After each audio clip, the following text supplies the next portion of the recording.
Aujourd'hui, on va étudier l'effet Doppler, dont vous avez sûrement déjà entendu parler plusieurs fois dans la vie de tous les jours. C'est un phénomène qui se manifeste lorsqu'on a une certaine onde ou un certain signal périodique qui va être porté par une source, et cette source va se déplacer à une certaine vitesse.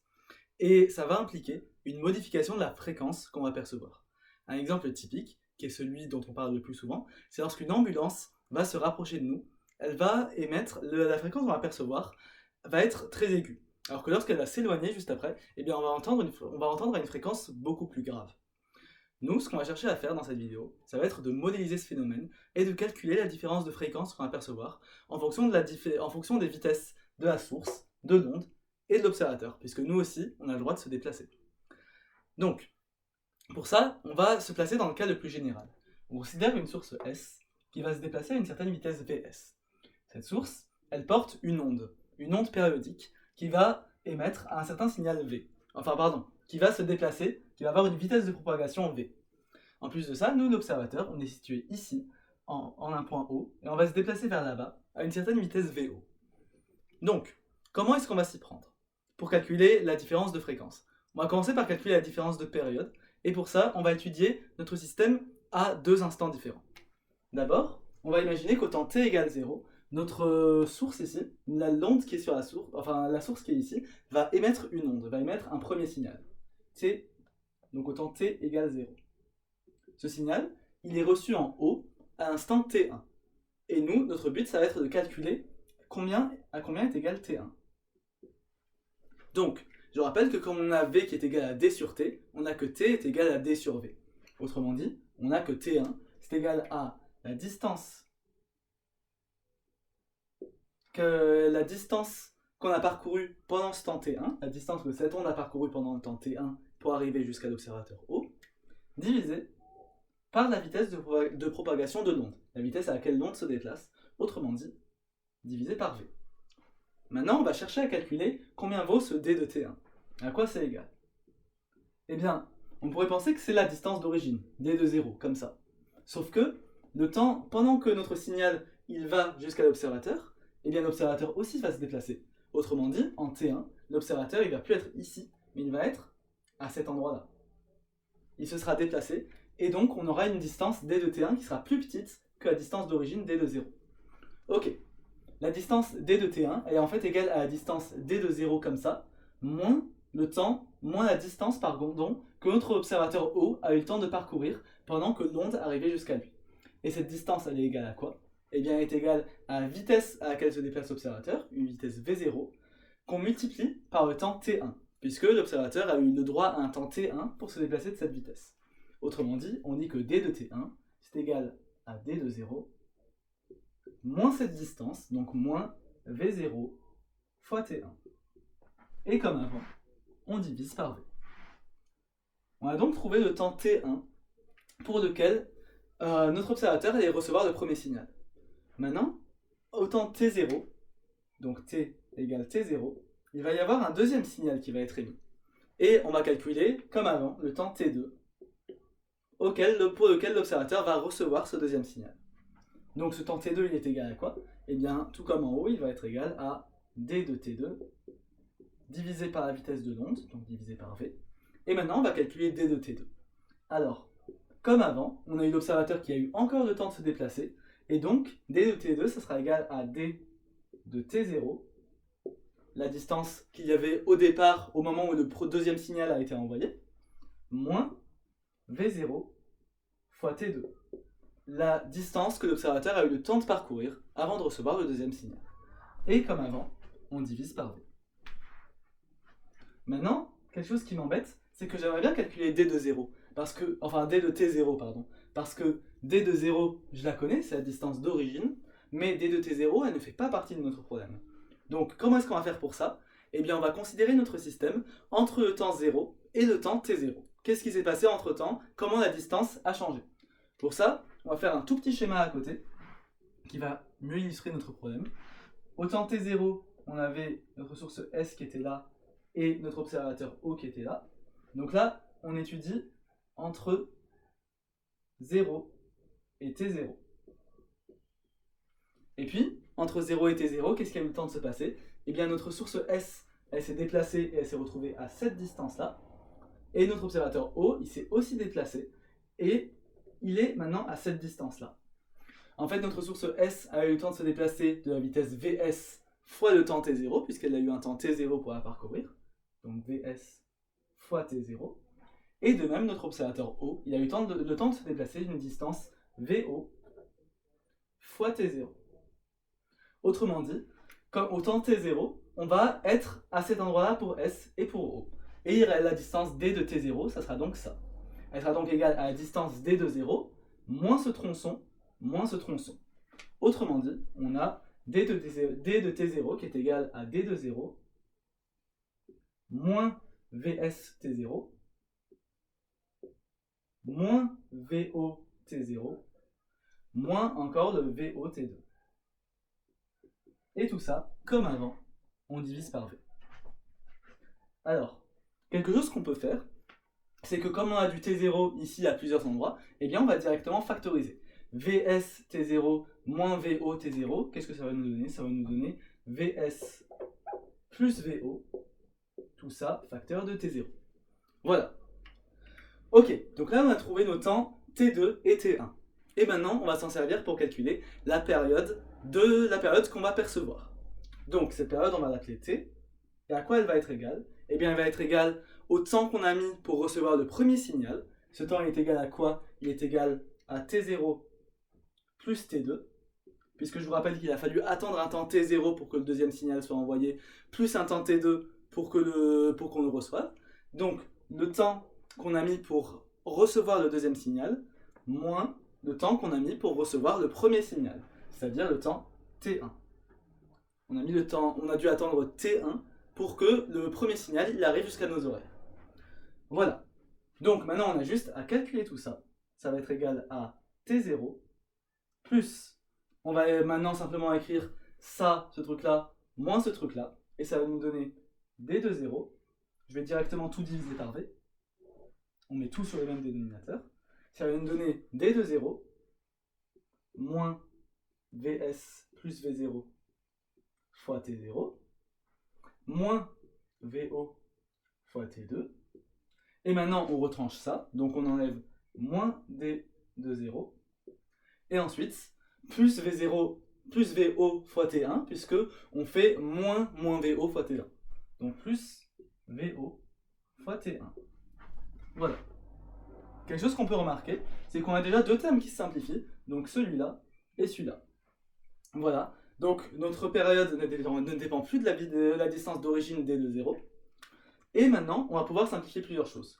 Donc, on a du V0 fois T2, et ici on a du V0 fois T1. On sait que T2... alors, attendez. Donc, on va déjà mettre le T0 sur le même dénominateur. Alors. Excusez-moi, je me suis un petit peu perdu. Je voulais voir si j'avais pas fait d'erreur de calcul. Donc, on va continuer.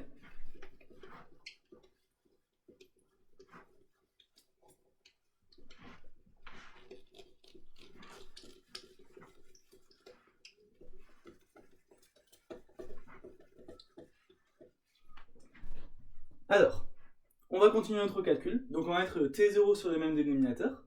Et ça va nous faire finalement que T, c'est égal à T0V. Donc, je multiplie tout par V pour mettre sur le même dénominateur. Moins Vs T0 plus V, donc moins encore V0 T0. Donc, moins Vs plus V0 fois T0. Moins V0 facteur de T2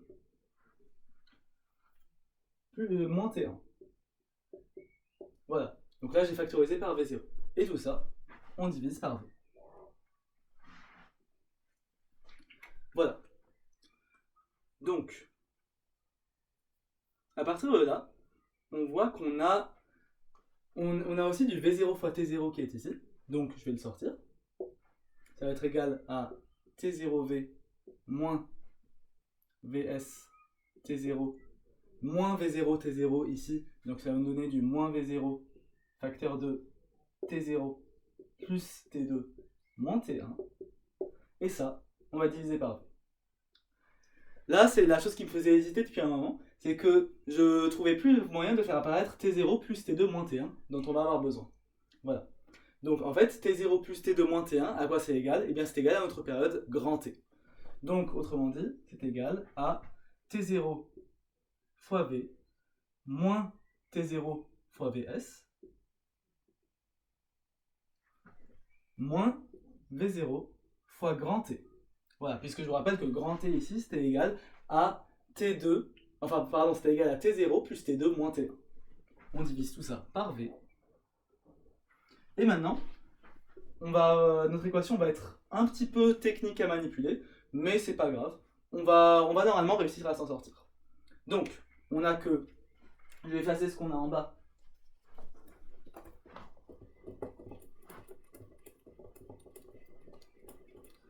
On a donc que grand T, c'est égal à V moins Vs fois T0, tout ça sur V, moins V0 sur V fois grand T. Ok, et maintenant je vous le rappelle, là c'est juste une équation à résoudre, et notre but c'est de trouver combien vaut T. Combien vaut grand T qui est ici. Ok, donc ça veut dire qu'on a, là on va faire passer ça de ce côté-là, sinon on fait que T facteur de 1 plus V0 sur V est égal à Vs, pardon, est égal à V moins Vs sur V, tout ça fois T0. Maintenant, on va juste diviser par 1 plus V0 sur V, et ça va nous faire que T est égal à V moins Vs sur V, divisé par ce truc-là, donc 1 plus V0 sur V, tout ça fois T0. Ok, cette expression n'est pas très jolie, donc on va juste la simplifier un tout petit peu.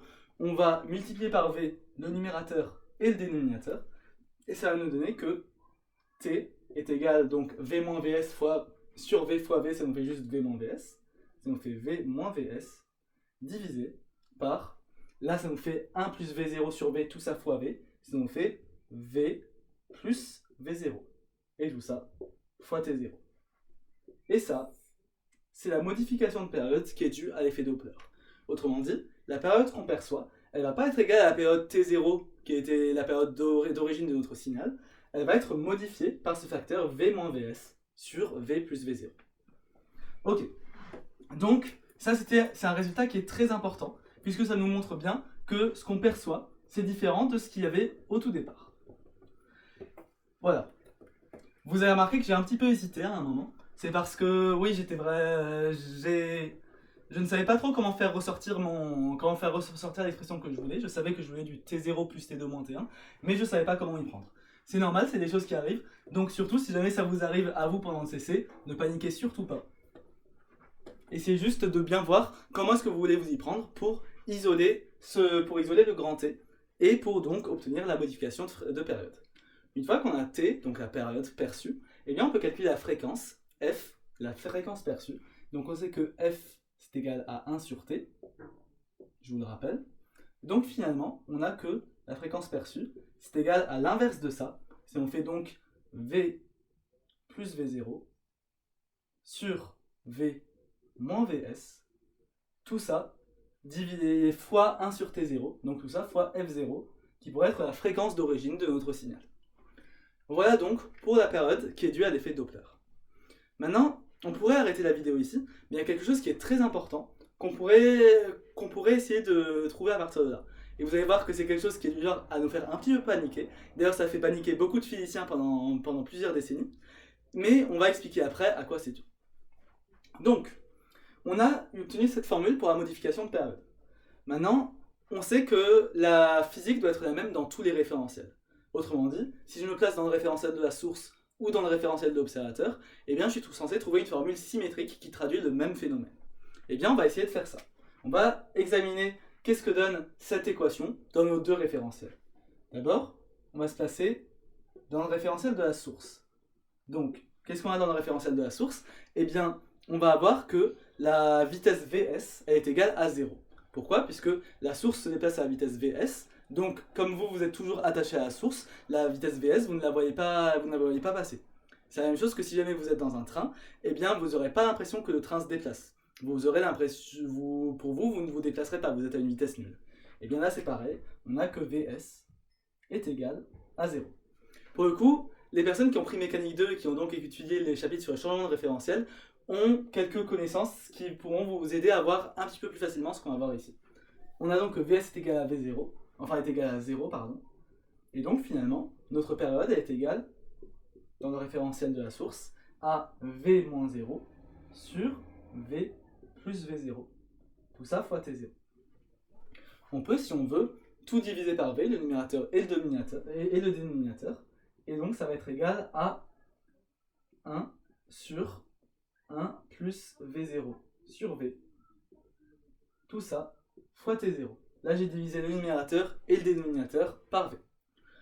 Ok, d'accord. Et maintenant si on décide de se placer dans le référentiel de l'observateur, donc dans O, eh bien on va trouver que on a donc la vitesse de l'observateur VO qui est égale à 0. Et finalement la période elle est égale à quoi? T, ça va être égal à V moins Vs divisé par V plus 0. Donc V. Et tout ça fois T0. Ok, d'accord. Et là aussi, si on décide de diviser par V le numérateur et le dénominateur, ça va nous donner 1 moins Vs sur V fois T0. Hop là. Voilà. Donc, ici on a un gros problème, c'est que ces formules ne se ressemblent pas du tout.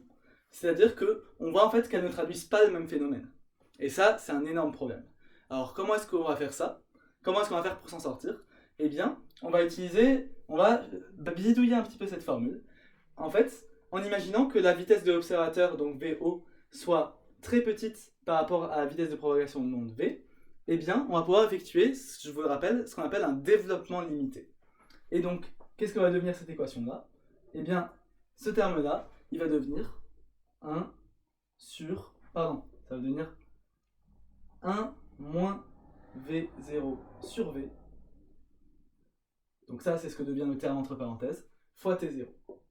Ça vient du fait que, lorsqu'on faisait un développement limité, on n'avait que quelque chose de la forme 1 sur 1 plus x, c'était environ égal à 1 moins x. Dans le cas où on avait x qui était très petit, qui était très très proche de 0.